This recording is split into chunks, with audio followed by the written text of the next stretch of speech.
Today in this lecture we will talk about the topic polymers. So what are polymers? Polymers are the macromolecules having molecular mass in the range of 10 raised to the power 3 to 10 raised to power 7 U, and they are made up of some repeating units. Those repeating units are called monomers.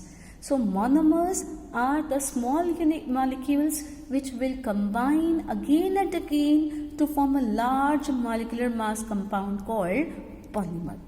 So every polymer is a macromolecule. But remember, every macromolecule is not a polymer, because macromolecule may not be formed by the union of repeating units. Now polymers can be classified into two types, as homopolymers and copolymers. So this is depending upon the repeating structural units. So what are homopolymers? The word homo means same.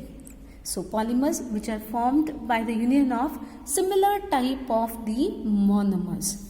So similar type of monomers, examples will be polythene, PVC and nylon 6. So here I have this ethene molecule. This ethene, we have to take n such molecules of ethene and they will polymerize to form polythene molecule. During this process, double bond gets converted into single bond, and because of this, these two bonds or these two valencies are now free. So they can combine with similar type of molecules on both the sides. So that's why they are forming a polymer. So ethene, and this is polythene molecule. Now what are copolymers? The word co means different. So the molecules or the polymers whose repeating units are derived from two or more types of monomers, they are called copolymers. So copolymers, the simple example in this case will be nylon 6. Nylon 6,6.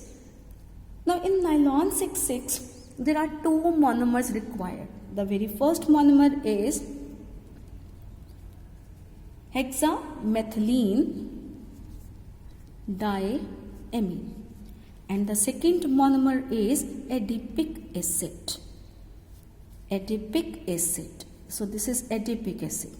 We have to take n molecules of hexamethylene diamine, n molecules of adipic acid. So there will be loss of water molecule here, and rest of the molecules will join after the polymerization. So after polymerization, the product will be H from this side will be lost, as well as OH from this side will be lost. So we will get NH. This bond is free now. So it can combine with the similar type of the molecule. CH2,6, NH, CO, CH2, 4, and then we have this CO. So this will polymerize to form nylon 6,6. Now the next type of classification of polymers is based on the source. So classification of polymers based on source. So on the basis of source, polymers can be classified into three types. The very first type is natural polymer. The second type is synthetic polymer. And the third type is semi-synthetic polymer. Semi-synthetic polymer.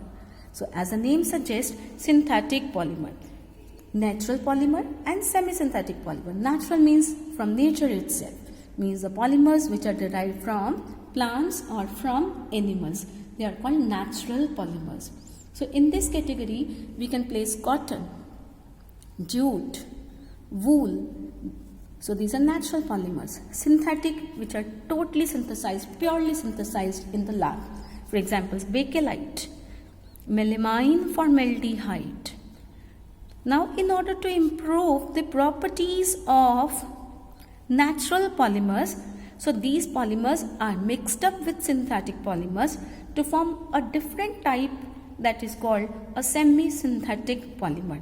For example, terylene is mixed up with cotton to form terrycot. Terylene is mixed up with